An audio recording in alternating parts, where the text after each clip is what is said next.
For more than 2 centuries, the name Enterprise has stood at the center of American naval power. In the nuclear age, that legacy was forged by USS Enterprise, the world's first nuclear-powered aircraft carrier.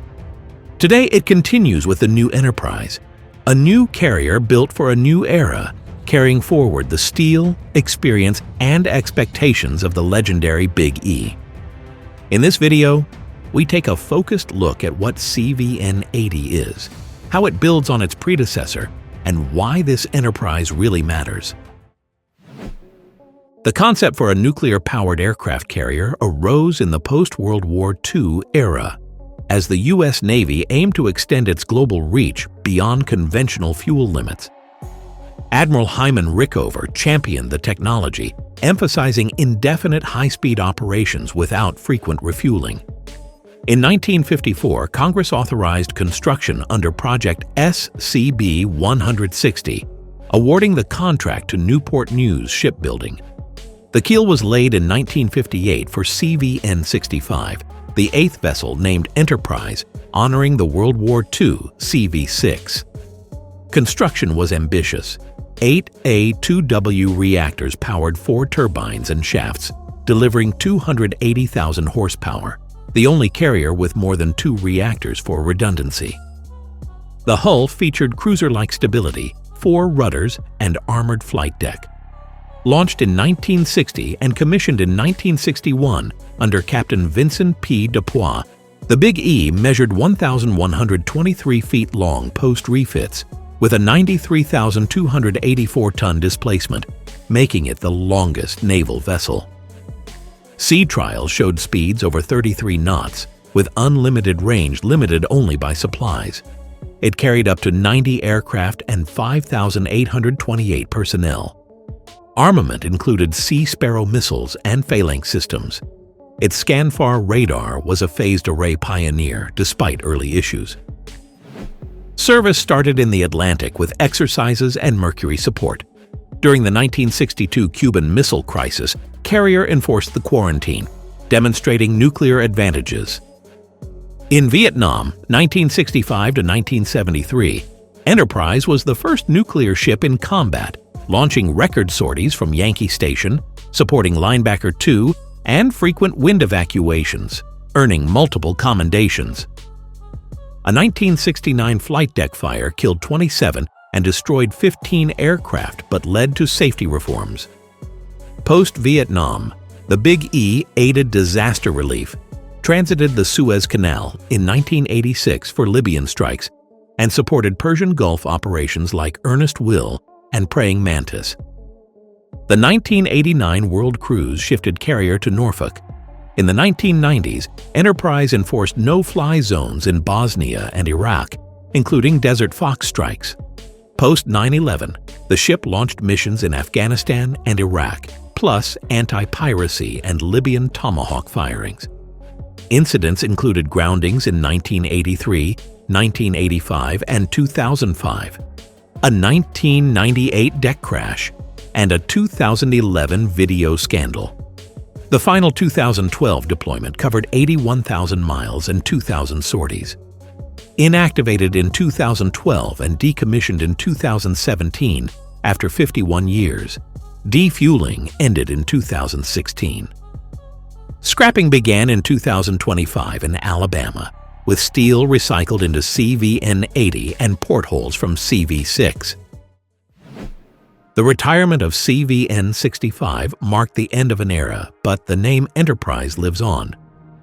Announced by Secretary of the Navy Ray Mabus on December 1, 2012, the day of CVN-65's inactivation, the USS Enterprise CVN-80 is the third in the Gerald R. Ford class, designed to replace the aging Nimitz-class carriers like its predecessor. Unlike most modern carriers named after presidents, CVN-80 honors the Enterprise tradition, making it the first supercarrier since USS America in 1966 not named for a person. Sponsored by Olympic champions Katie Ledecky and Simone Biles, the ship embodies athletic excellence and national pride. Construction began at Huntington Ingalls Industries' Newport News Shipbuilding, the same yard that built CVN-65.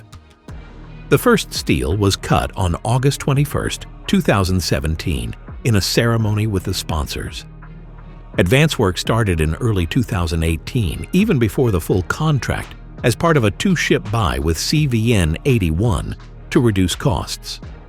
The keel was unofficially laid on April 5, 2022, 3 weeks early, with an official ceremony on August 27.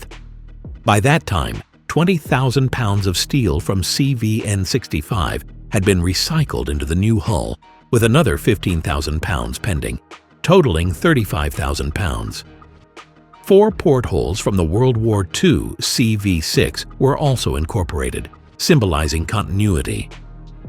As of January 2026, the new Enterprise remains under construction, with significant progress reported.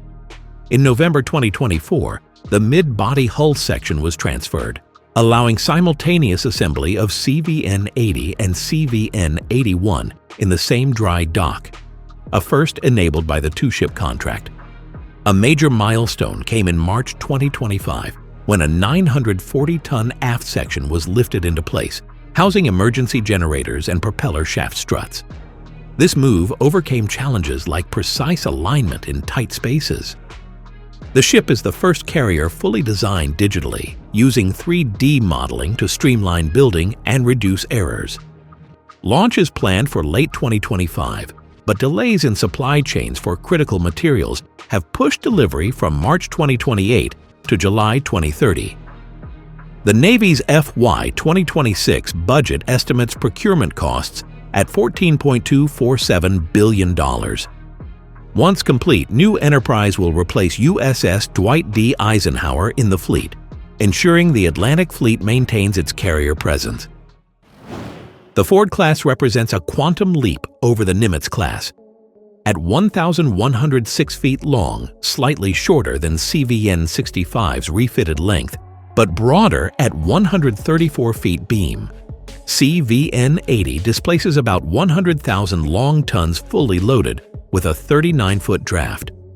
Propulsion comes from 2 Bechtel A-1B nuclear reactors, more efficient than the 8 on old Enterprise, providing over 30 knot speed and unlimited range, with cores lasting 20 to 25 years.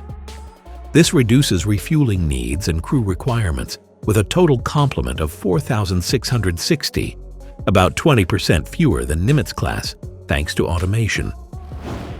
At the heart of the new Enterprise's operations is the Electromagnetic Aircraft Launch System, or EMALS.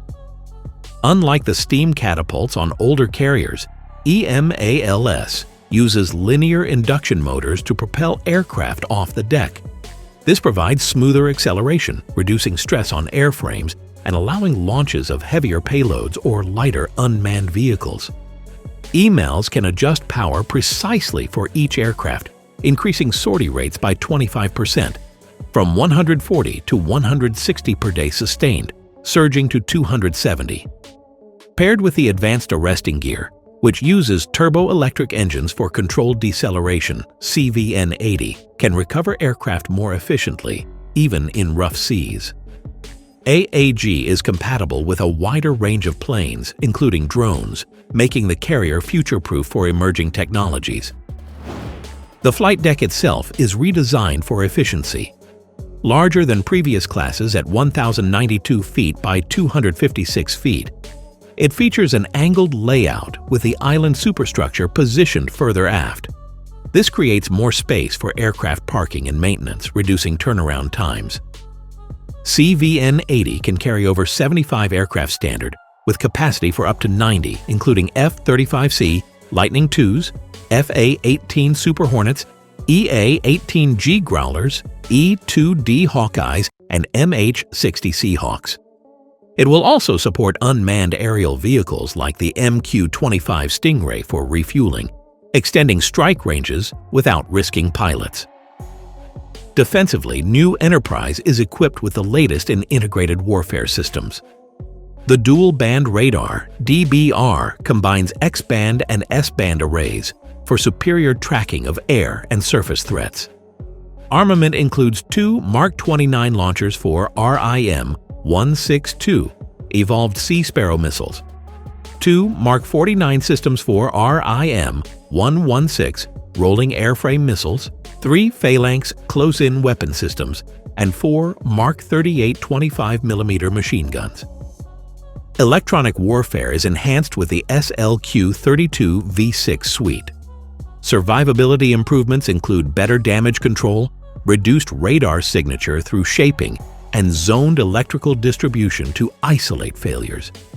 These advancements make the new Enterprise more capable than the old one ever was. Sortie generation rates are projected at 160 per day sustained, 270 in surge, 33% higher than Nimitz class, thanks to faster rearming and refueling. Integration with future tech like directed energy weapons, lasers, and hypersonic missiles is built in, ensuring adaptability to emerging threats from peer competitors like China and Russia. In the broader Navy strategy, the Enterprise will anchor carrier strike groups, projecting power in contested environments. With the Pacific pivot, it'll likely focus on Indo-Pacific operations, deterring aggression and supporting allies. Its unmanned aircraft compatibility positions the ship for hybrid manned-unmanned teams, extending reach without risking pilots. Economically, the class saves billions over its 50-year life through lower maintenance and crew costs. As CVN-80 nears completion, it honors Big E's legacy while forging ahead. From the Cuban crisis to Afghanistan, the old Enterprise steamed over 1 million miles, launching hundreds of thousands of sorties and earning more decorations than any other warship. Now the new one, built with its own steel, will carry that spirit into the 21st century, ensuring the U.S. Navy remains the world's preeminent maritime force. The Enterprise name isn't just history, it's a promise of innovation and resolve for generations to come.